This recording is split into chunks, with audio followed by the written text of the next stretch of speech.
السلام علیکم۔ میں امید کرتا ہوں کہ آپ سب لوگ خیر خیریت سے ہوں گے۔ آج ہم اپنے سننے والوں کے ساتھ ایک قرآنی واقعہ شیئر کرنا چاہتے ہیں۔ یہ بہت ہی اہم اور نہایت ہی شاندار قرآنی واقعہ ہے، اور اسی واقعے کی وجہ سے قرآن مجید کی اس سورت کا نام سورہ بقرہ یعنی گائے والی سورہ رکھا گیا ہے۔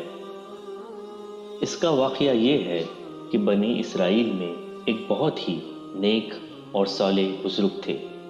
ان کا ایک ہی بچہ تھا جو نابالغ تھا، اور ان کے پاس صرف ایک گائے تھی۔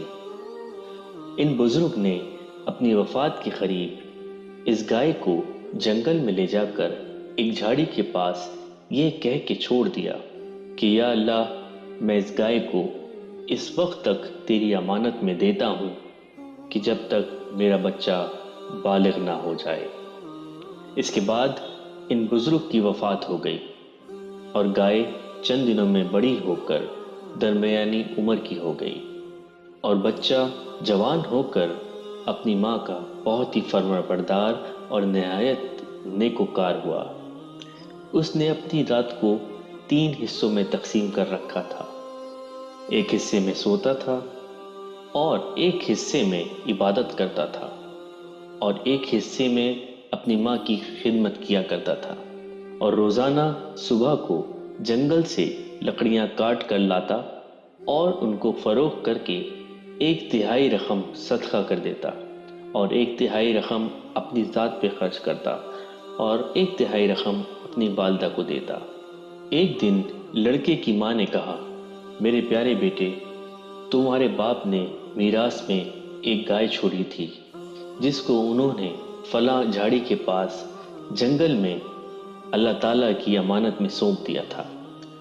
اب تم اس جھاڑی کے پاس جا کر یوں دعا مانگو کہ اے حضرت ابراہیم، حضرت اسماعیل اور حضرت اسحاق علیہ السلام کے خدا، تو میرے باپ کی سونپی ہوئی امانت مجھے واپس دے دے۔ اور اس گائے کی نشانی یہ ہے کہ وہ پیلے رنگ کی ہے، اور اس کی کھال اس طرح چمک رہی ہوگی کہ گویا سورج کی کرنیں اس میں سے نکل رہی ہیں۔ یہ سن کر لڑکا جنگل میں اس جھاڑی کے پاس گیا اور دعا مانگی، تو فوراً ہی وہ گائے دوڑتی ہوئی آ کر اس کے پاس کھڑی ہو گئی، اور یہ اس کو پکڑ کر گھر لے آیا۔ تو اس کی ماں نے کہا، بیٹا، تم اس گائے کو لے جا کر بازار میں 3 دینار میں فروخت کر ڈالو، لیکن کسی گاہک کو بغیر میرے مشورے کے مت دینا۔ ان دنوں بازار میں گائے کی قیمت 3 دینار ہی تھی۔ بازار میں ایک گاہک آیا جو در حقیقت فرشتہ تھا۔ اس نے کہا کہ میں گائے کی قیمت 3 دینار سے زیادہ دوں گا، مگر تم ماں سے مشورہ کیے بغیر گائے میرے ہاتھ فروخت کر ڈالو۔ لڑکے نے کہا، تم چاہے کتنی بھی زیادہ رقم دو، مگر میں اپنی ماں سے مشورہ کیے بغیر ہرگز اس گائے کو نہیں بیچوں گا۔ لڑکے نے بازار سے واپس آ کر ماں سے سارا ماجرا بیان کیا، تو ماں نے کہا کہ یہ گاہک شاید کوئی فرشتہ ہو، تو بیٹا تم اسی سے مشورہ کرو کہ ہم اس گائے کو ابھی فروخت کریں یا نہ کریں۔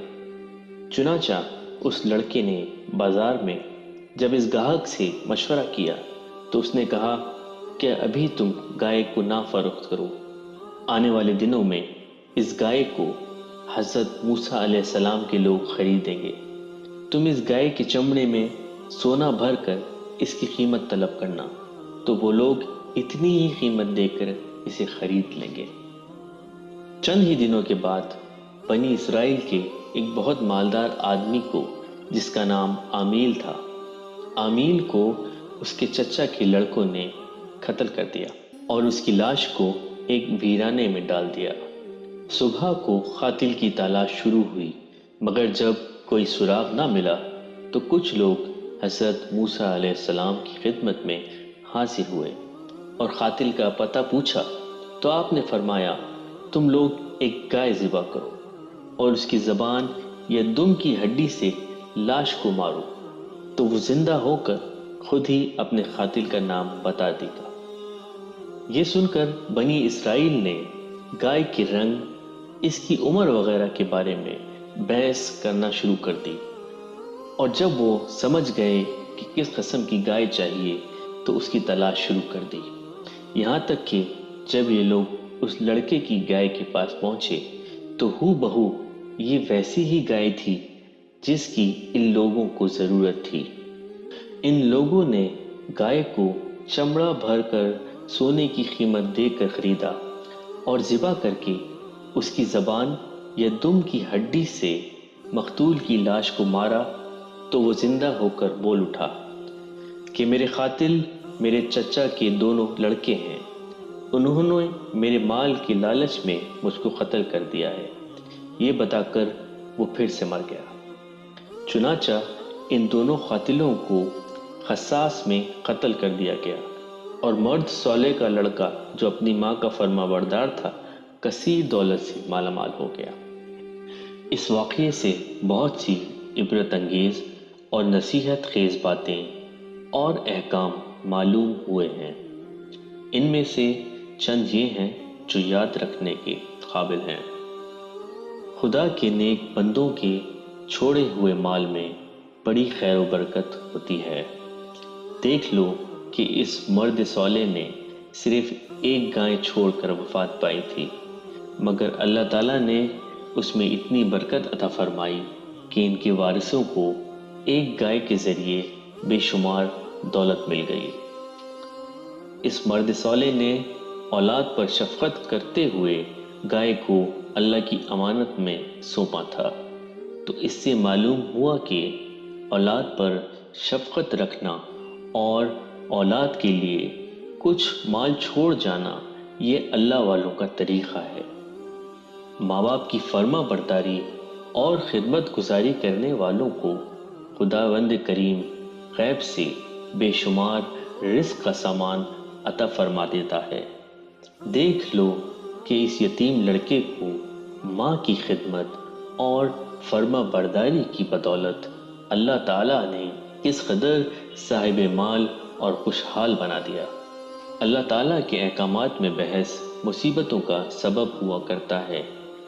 دیکھ لو بنی اسرائیل کو ایک گائے ذبح کرنے کا حکم ہوا تھا، وہ کوئی سی بھی ایک گائے ذبح کر دیتے تو فرض ادا ہو جاتا، مگر ان لوگوں نے جب بحث کرنا شروع کر دی کہ گائے کیسی ہو، کیسا رنگ ہو، کتنی عمر ہو، تو وہ مصیبت میں پڑ گئے، تو انہیں ایک ایسی گائے ذبح کرنی پڑی جو بالکل نایاب تھی، اس لیے اس کی قیمت اتنی زیادہ ادا کرنی پڑی کہ دنیا میں کسی گائے کی اتنی قیمت نہ ہوئی ہوگی۔